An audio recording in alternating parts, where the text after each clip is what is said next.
এটা চিলিণ্ডাৰৰ বীজৰ দাম 11 টকা গতিকে আমি ইকনমিক্সটো চাইছোঁ যে এটা চিলিণ্ডাৰৰ পৰা যদি আমাৰ মোটামুটি 3 কেজিকৈ আহে উৎপাদন হয় মানে 600 টকা হ'ল 200 টকাকৈ বেচিলে আমি 25জন মানুহক ট্ৰেইনিং দিওঁ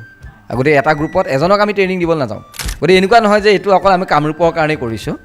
আমি তেনেকৈ চুবুৰীয়া আমি আন ৰাজ্যবিলাকলৈও আমি ইয়াৰ পৰা বীজ পঠিয়াইছোঁ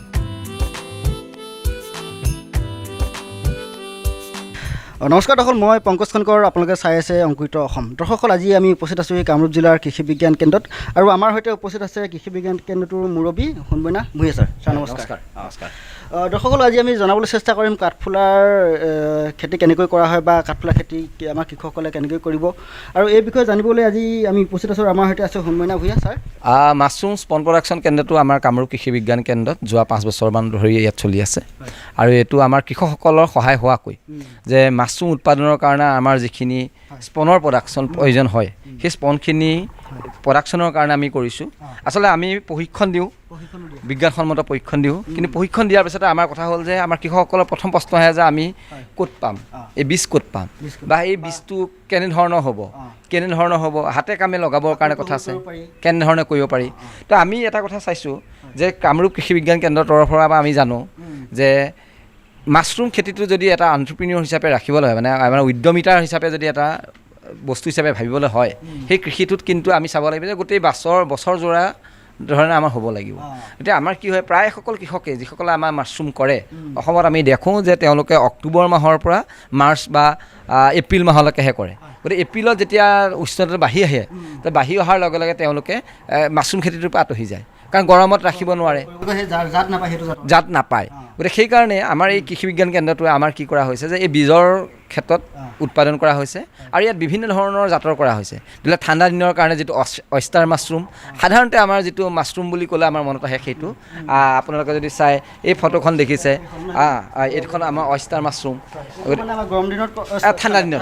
ঠাণ্ডা দিনত কৰা হয় ঠিক তেনেধৰণে আকৌ ঠাণ্ডা দিন যেতিয়া উষ্ণতা 25 ডিগ্ৰী ওপৰত গুচি যায়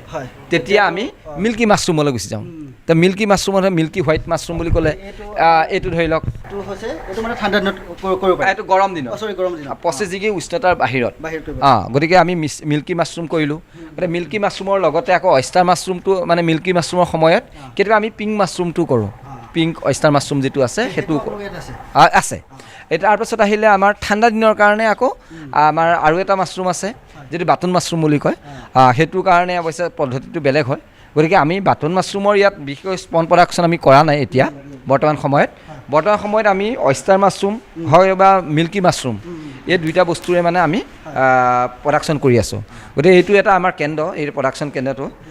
হয় তাত আমাৰ যেনেকৈ এতিয়া অট'ক্লেভ মেচিন আছে এইটোত আমাৰ উষ্ণতা যিখিনি আমাৰ বীজ আছে বীজখিনি শোধনৰ কাৰণে আমি ব্যৱহাৰ কৰোঁ আৰু গৰম কৰি ঠিক তেনেধৰণে আমি যিখিনি বইল কৰিবলগীয়া হয় যা উতলাই আমি সিজাবলগীয়া হয় সেইখিনি আমি এইটো কৰোঁ মানে গৰম কৰোঁ আমি আচলতে এটা প্ৰচেছ মাছৰুমৰ যিটো আমাৰ স্পন পদোৱাৰ এটা প্ৰচেছকেইটা আমি ব্যৱহাৰ কৰোঁ ঠিক তেনেধৰণে আমাৰ যেতিয়া বীজখিনি হয় সেই বীজখিনি আমি কি কৰা হয়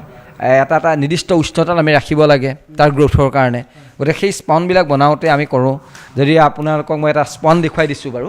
এইটো এটা আমাৰ বৰ্তমান সময়ত এটা অয়েষ্টাৰ মাছৰুমৰ স্পন এটা সময় আহিছে গতিকে অক্টোবৰ মাহ সোমালে গতিকে আমাৰ কৃষকৰ যথেষ্ট ডিমাণ্ড আছে আৰু কৃষকসকলৰ যিমান ডিমাণ্ড আছে সেই ডিমাণ্ড মতে আমি ফুলফিল কৰিবৰ কাৰণে আমি চেষ্টা কৰোঁ অৱশ্যে এটা আমাৰ ইউনিভাৰ্চিটিৰ নিৰ্দিষ্ট ৰেট আছে ৰেট হিচাপে আমাৰ নিব পাৰে আৰু কিমান টকা এইটো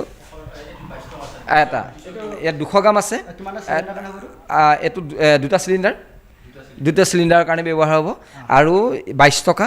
মানে 100 গ্ৰাম আছে আৰু 200 গ্ৰাম আছে 22 টকা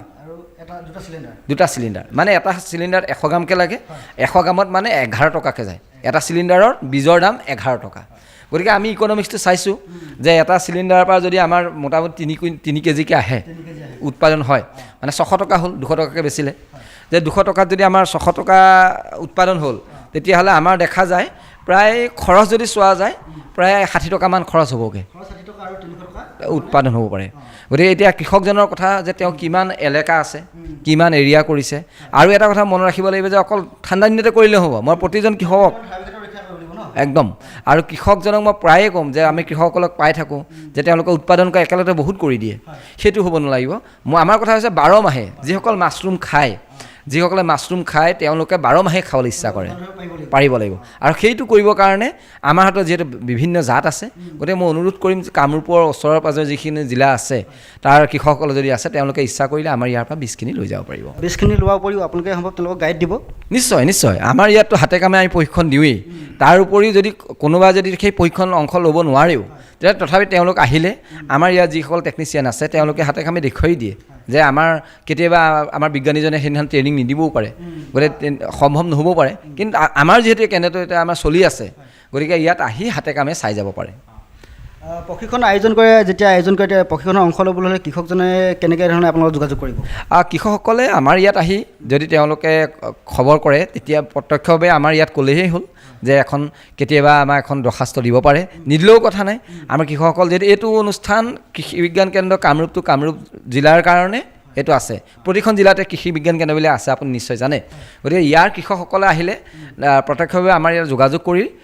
তেওঁলোকে নিজৰ গাঁৱতো কৰিব পাৰে। নিজৰ গাঁৱত কৰিলে অৱশ্যে তেওঁলোক 25জন মানুহ গোট খাব লাগিব, গতিকে আমি 25জন মানুহক ট্ৰেইনিং দিওঁ। গতিকে এটা গ্ৰুপত এজনক আমি ট্ৰেইনিং দিবলৈ নাযাওঁ। গতিকে আমাৰ ইয়াত পাতিলে আকৌ আমাৰ 25জন মানুহ হ'লে আমি তেনেকৈ খবৰ কৰোঁ, তেওঁলোকে হাতে কামে আহি তেতিয়া শিকিব পাৰে। ছাৰ, এতিয়া ধৰি লওক আমাৰ আপোনালোকৰ ইয়াত আমাৰ প্ৰতিটো ছিজনতে কৰিব পৰা